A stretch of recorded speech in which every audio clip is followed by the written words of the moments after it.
Hello everyone, I'm back and today I have brought a poem, okay? A poem for class 9 students, okay? So all of you, those who are in class 9th, it's a good thing for you that we have left only single more poem in our course, okay? This is the 8th one.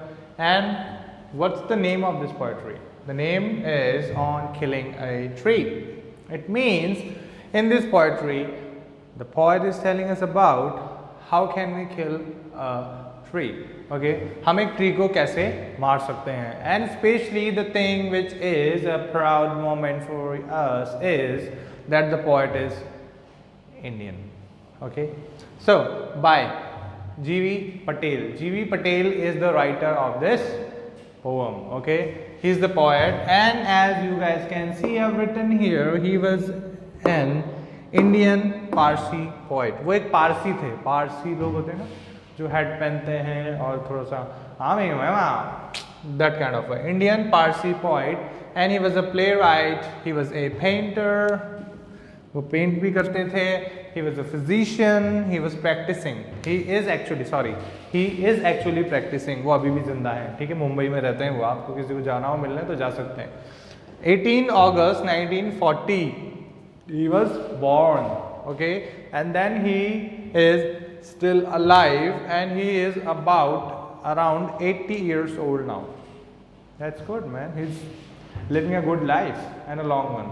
That's great. Okay, so after this I am going to tell you what did he say in this poetry. उन्होंने इस poetry के अंदर हमें क्या बताया.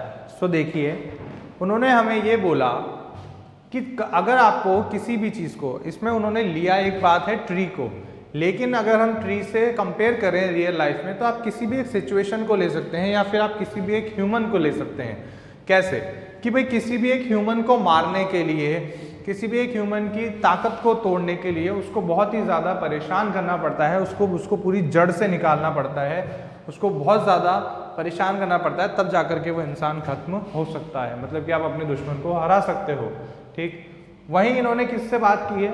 Tree से बात की है. जैसे कि वो कहते हैं कि एक जो ट्री होता है उस ट्री को हम कैसे मार सकते हैं.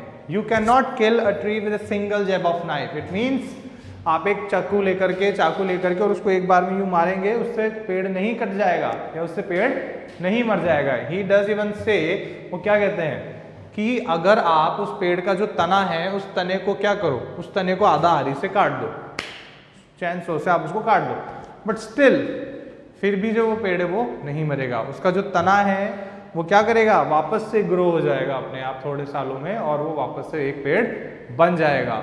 सो यही बात पॉइंट हमें कह रहे हैं कि अगर आपको एक ट्री को क्या करना है, मारना है अच्छे से, मतलब कि बिल्कुल ही खत्म कर देना उस ट्री को. In that case you guys are suppose to uproot the tree. Okay, you need to take all its roots out of that earth, which is a source of energy, food, water and everything for the tree to grow. Fine, you need to take that tree out of that earth. उस tree की जो roots हैं, जो जड़ें हैं, उनको उस धरती से निकालना पड़ेगा, खींच करके, बिल्कुल पुल करके, और उसके बाद ही जाकर के वो पेड़ मरेगा. क्यों? क्योंकि जो उसकी जड़ें हैं, जो उसकी जो पावर है, एक्चुअल में जो उसकी स्ट्रेंथ है, वो स्ट्रेंथ क्या होगी, ज़मीन से बाहर आ जाएगी उसकी जड़ें. और वो जड़ें जिनको कि खाना पीना सब कुछ कहाँ से मिलता है, इस धरती के क्रस्ट से, मतलब कि धरती के नीचे जो भी सारे फॉसिल्स एंड एवरीथिंग है वहाँ से मिलता है, जो उसको ज़मीन से पानी वगैरह सब कुछ, वो सब उसको नहीं मिलेगा. And then the tree will die.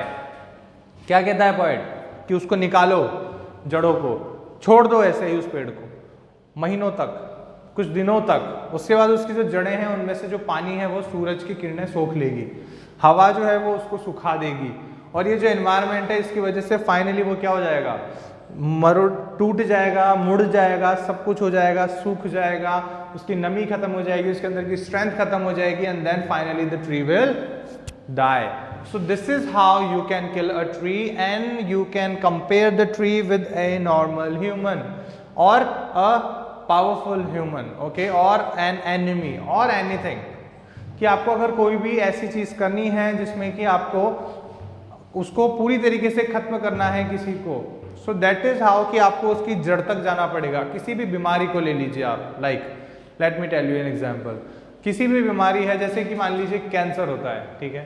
अब अगर कैंसर की, जैसे कि हमें पता पड़ता है, कैंसर जब फर्स्ट स्टेज में होता है तो उसकी क्या होती है, वो जड़ें होती है। क्या होती है वो, उसकी जड़ें, मतलब कि फर्स्ट स्टेज में वो अपनी जड़ों को बना रहा होता है। लेकिन वहीं जब वो सेकंड स्टेज पे आता है तो सेकंड स्टेज पे वो अपना तना बना लेता है, और वही जब वो थर्ड स्टेज पे आ जाता है तो उसका वो पूरा क्या बन जाता है, पेड़ बन जाता है, ठीक है। और जब अगर हमें थर्ड स्टेज पे आकर के कैंसर का पता लगता है तो हम उसको खत्म नहीं कर सकते हैं। ये कौन सी स्टेप हुई, थर्ड। ये कौन सी स्टेप हुई, सेकंड। ये कौन सी स्टेप हुई, first.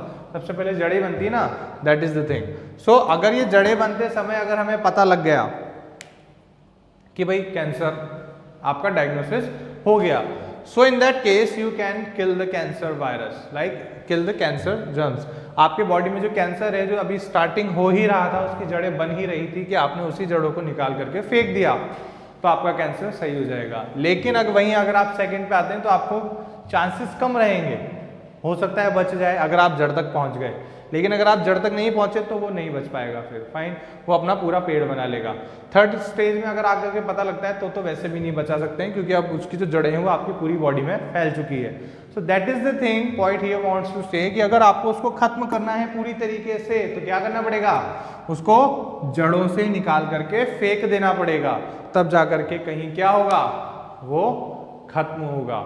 This is the real thing, और यही वो चीज़ हमें अपनी लाइफ में करने को भी बोल रहे हैं। इसी तरीके से जितनी भी प्रॉब्लम्स होती है हमारी लाइफ की, we need to go to the depth of that problem. हमें उस प्रॉब्लम की जड़ तक जाना होगा, उसकी रूट्स को ढूंढना होगा कि क्यों है problem. Only then you can solve that problem. अगर आप सिर्फ ऊपर से सही करने की कोशिश करेंगे, it will not work out.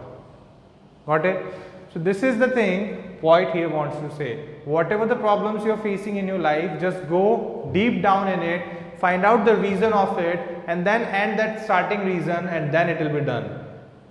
Got it? This is how. Even in your studies, अगर आपने पहला चैप्टर नहीं पढ़ा था mathematics, you can say like if अगर आपको प्लस माइनस नहीं आता है, then further questions आप नहीं कर सकते हैं, plus minus into and multiply. So all these things if you do not know, then how can you go for the further mathematics? No, not at all. So that is why you need to go for the basics first, and later on you can move on to the another thing. Only then the problem will be solved.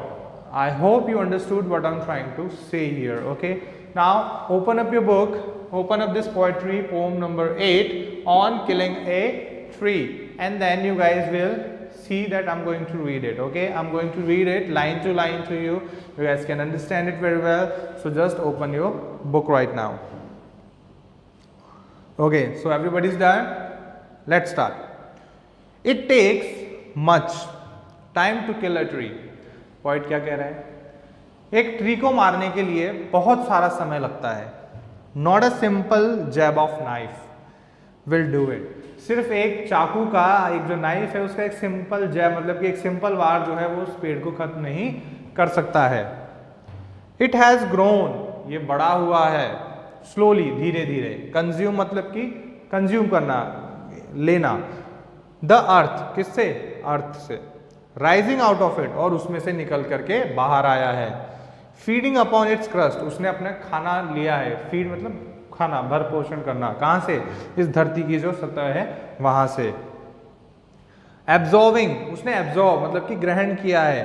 Years of sunlight, बहुत सालों से मिल रही उस sunlight को. जैसे कि हमें पता है कि जो सनलाइट होती है उसी से पेड़ अपना खाना बनाते हैं. सो दैट इज द थिंग. ठीक है, I don't know the biological term for that, but this is the way.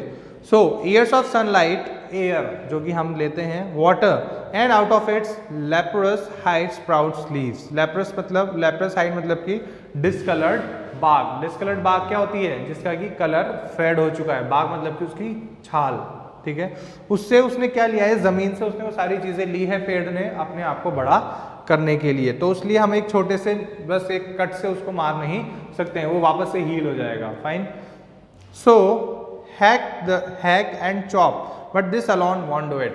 तो वो क्या कहता है? हैक मतलब कि एक जोर से कुल्हाड़ी लो और उससे जोर से यूं करके मार दो, उससे भी नहीं कटेगा वो, फाइन। चॉप कर दो उसको, टुकड़े कर दो उसके तने के, फिर भी नहीं कटेगा वो। But this alone won't do it, not so much pain will do it, और ना ही ज्यादा दर्द इससे होगा। The bleeding bark will heal, वो जो बार्क मतलब कि जो छाल आपने उतारी उस पेड़ की, और वो जो उसमें से जो लिक्विड बह रहा है, जो अगर वो खराब हुई है, वो वापस से थोड़े समय में क्या हो जाएगी, हील हो जाएगी, भर जाएगी वापस से। And from close to the ground will rise curl green twigs, और वहीं जमीन के पास में जो है, पेड़ के पास में, वहीं छोटी छोटी जो उसकी जो टहनियाँ गिरी है वो वापस से उग जाएगी। मिनिएचर बॉज, वही छोटी छोटे पेड़ों के तनों उसके रूप में, ठीक है। Which if unchecked will expand again to former size, और अगर हमने उनको चेक नहीं किया समय पर, जैसे कि आप देखते होंगे आपके खेत वगैरह जिनके भी होते हैं, खेत के साथ में अनवांटेड छोटे छोटे जो पौधे होते हैं वो उग जाते हैं, जिनको काटना जरूरी होता है, वो पॉइजनस होते हैं। सो दैट इज द थिंग, अगर उनको नहीं काटा समय पर तो वो क्या हो जाएंगे, वो रियल ट्री के बराबर ही बड़े हो जाएंगे। That is what he wants to say. No, the root is to be pulled out, वो कहता है क्या, कि अगर आपको पेड़ को मारना है तो आपको उसकी जो रूट्स हैं उसको क्या करना पड़ेगा, निकाल करके लाना पड़ेगा जमीन से बाहर। Out of the anchoring earth, anchor मतलब कि वो एंकर होता है ना, एंकर में बताता हूँ आपको किस टाइप का, जो कि जहाज को नीचे पानी में टिका के रखता है, ठीक है। So this is kind of anchor होता है ना, यहाँ पे गोल होता है, इसके अंदर चेन लगी होती है, फिर इसको पानी में डालते हैं जिससे कि वो रुक जाता है। So this is we call anchor, ठीक है। तो जो एंकर होता है, उस एंकर की तरह वो जो है जमीन है, वो एंकर का काम कर रही है, जो कि पेड़ को बांध के रखती है अपने से, ठीक है। It is to be roped tight, आपको क्या करना पड़ेगा, आपके पेड़ के तने को क्या करना पड़ेगा, रस्सी से बांधना पड़ेगा टाइट बिल्कुल, एंड पुल्ड आउट, और उसको खींच करके निकालना पड़ेगा। स्नैप्ड आउट, उसको खींचना पड़ेगा बाहर, और पुल्ड आउट एंटायरली, या फिर उसको पूरा ही बाहर, पूरा पेड़ को ही बाहर निकाल दो, बिल्कुल अलग ही कर दो जमीन से। आउट फ्रॉम द अर्थ केव, और जब वो पेड़ जो है उस धरती की उस गुफा से बाहर आ जाएगा, and the strength of the tree expose, और ट्री की जो स्ट्रेंथ है, किसको कहते हैं ट्री की स्ट्रेंथ, इसको, जड़ों को, ठीक है। तो और जब वो एक्सपोज हो जाएगी, मतलब कि वो बाहर आ जाएगी, किससे एक्सपोज हो जाएगी वो, the source white and wet, किससे, इस बाहरी वातावरण से, ठीक है। The most sensitive, source white and wet, white and wet किसके लिए बोला है, जड़ों के लिए, जड़ें सफेद और गीली होती हैं, ठीक है। द मोस्ट सेंसिटिव, जो कि सबसे सेंसिटिव मतलब कि सबसे ज्यादा सॉफ्ट पार्ट होती है एक पेड़ का, हिडन, छुपी हुई होती है, for years inside the earth, कब तक, बहुत सालों से, जो कि जमीन के नीचे छुपी हुई थी, ठीक है। बहुत सॉफ्ट है, उसको जरा सा कुछ करते ही वो खराब हो जाएगी। That is the thing he wants to say, कि उसको बाहर निकालो, उसको खराब करो, तब जाकर के वो पेड़ मरेगा। Then the matter of scorching and choking in the sun and air, फिर जो है अब वो क्रिया चालू होगी, कौन सी क्रिया, ऑफ स्कॉचिंग मतलब कि जलने की, चौक मतलब कि दम घुटने की, उसकी मतलब कि वो सिकुड़ जाएगी पूरी, इन द सन और एयर, किसमें, सन और इस हवा के अंदर। Browning, hardening, twisting, withering, and then it's done, वो ब्राउन हो जाएगी, वाइट थी सूख करके ब्राउन हो जाएगी, हार्डनिंग, कठोर हो जाएगी, ट्विस्टेड, इधर उधर मुड़ जाएगी, विदरिंग, फट फुट जाएगी, ठीक है, एंड देन इट्स डन, और तब जाकर के जो पेड़ है वो क्या हो जाएगा, मर जाएगा। So this is how you can kill a tree, okay. So this is the thing we are suppose to understand in this poetry, यही वो चीज़ है जो कि हमें समझनी है, कि कैसे हम अपनी लाइफ की सारी प्रॉब्लम्स को, किसी भी चीज़ को, उसकी जड़ तक जाकर के उसको खत्म कर सकते हैं। जब तक आपको उसकी जड़ नहीं मिलेगी, you can not overcome that fear और that problem of yours, okay. Now the rhyme scheme, so the rhyme scheme of this,